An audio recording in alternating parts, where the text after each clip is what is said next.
మన శనగపప్పు మసాలా వడకమ్మ, తెల్లగడ్డ పెద్ద గడ్డలు 2 గడ్డలు వేసుకోండి. ఇది అల్లం వచ్చి ఒక లావుగా ఉండేది ఒక 4 ఇంచీలు అంతమ్మా. మిక్సీకి వేసుకుందాము. మిక్సీ పట్టుకున్నాక చూడండి, సోంపు 2 స్పూన్లు సోంపు, ఒక 10 లవంగాలు, చెక్క ఇంత. అది నేను పెద్దది ఉంటుంది కదమ్మా, రౌండ్గా దంచి పెట్టుకొని ఉంటా, అందుకే ఇట్లా కనిపిస్తూ ఉంది.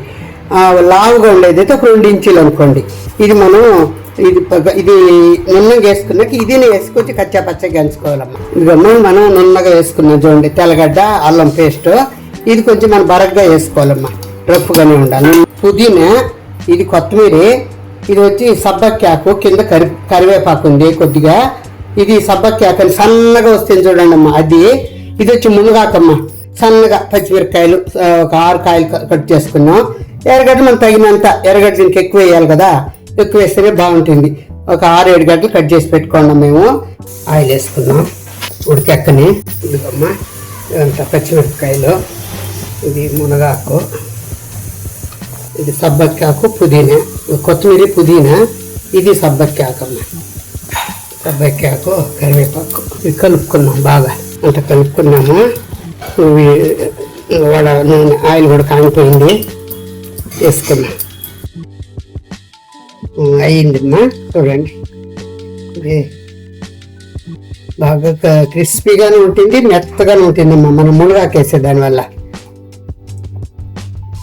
ఎందుకు తెలుసో నాకు తెలియదు, మీరు చూడండి, వేసి చేసి చూడండి మునగాకేసి. ఈ వడకేమి సోడా వేయకూడదమ్మా, మనం ఉద్దు వడకైతే వేసుకుంటాము. దీనికి మునగాకే మెయిన్ వేసి మనకు బాగా క్రిస్పీగా బొరబొరాని గరిగరిగా రావాలంటే దీనికి మునగాకమ్మ. మునగాకు, ఇది సబ్బక్కాకు.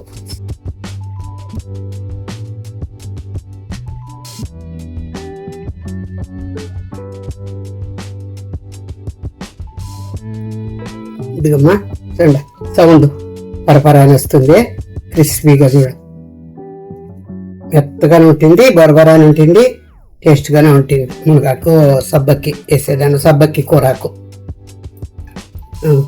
సబ్స్క్రైబ్ చేయండి, లైక్ చేయండి, సపోర్ట్ చేయండి.